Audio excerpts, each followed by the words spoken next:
Friends PG news కి స్వాగతం. Friends, ఈ వీడియోని ఎక్కడ కూడా ఎవ్వరు కూడా స్కిప్ చేయొద్దు. దయచేసి వీడియోని పూర్తిగా చూడండి. కువైట్లోని చాలా విషయాలు డిసెంబర్ 23 నుంచి మారబోతున్నాయి. కువైట్ ఇళ్లలో పనిచేసేవాళ్ళు కావచ్చు, బయట అకమాల్లో పనిచేసేవాళ్ళు కావచ్చు, ఫ్యామిలీగా ఉన్నవాళ్ళు కావచ్చు, విజిట్ వీసాల్లో వచ్చిన వాళ్ళు కావచ్చు, వ్యాపార పరంగా వచ్చిన వాళ్ళు కావచ్చు, ప్రతి ఒక్కరికి ఈ వీడియో అవసరం ఉంది.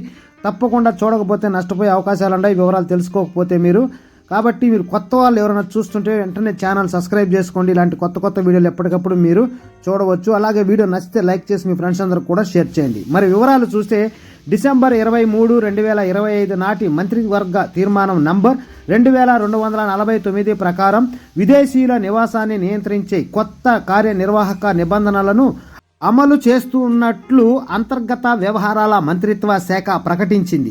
ఇది డిసెంబర్ 23, 2025 నుండి అమల్లోకి వస్తుంది.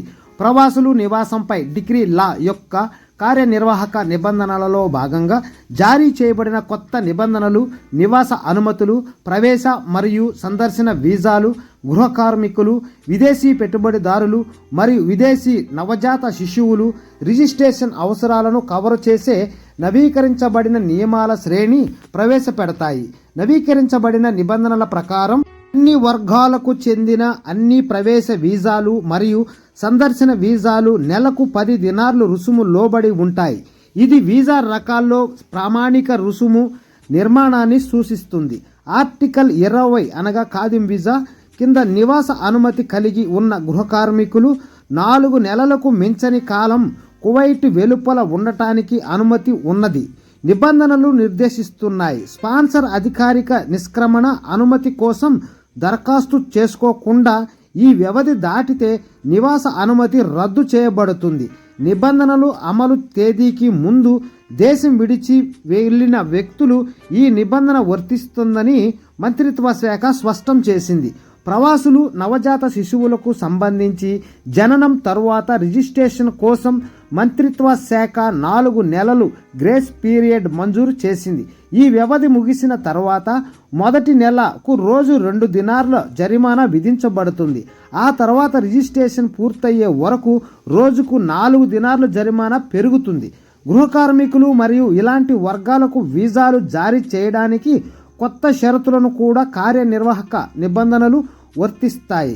కార్మికుడి వయసు 21 సంవత్సరాల కంటే తక్కువ ఉండకూడదు మరియు 60 సంవత్సరాలు మించకూడదు. అటువంటి సందర్భాలలో ప్రవేశ వీసాలు యాజమాని అభ్యర్థన మేరకు జారీ చేయబడతాయి. అయితే అదనంగా నిబంధనలు విదేశీ పెట్టుబడిదారుల కోసం కొత్త నివాస ప్రవేశ వీసాను ప్రవేశపెడతాయి. ఇది Kuwait direct investment promotion authority KDIPA అభ్యర్థన మేరకు 2013 నాటి చట్టం నంబర్ 116 ప్రకారం జారీ చేయబడుతుంది. అర్హత కలిగిన విదేశీ పెట్టుబడిదారులకు 15 సంవత్సరాల వరకు సాధారణ నివాస అనుమతిని మంజూరు చేయవచ్చు. ఇది మంత్రుల మండలి నిర్ణయించిన నిబంధనలకు లోబడి మరియు KDIPA నుండి అధికారిక లేఖ ద్వారా మద్దతు ఇవ్వబడుతుంది.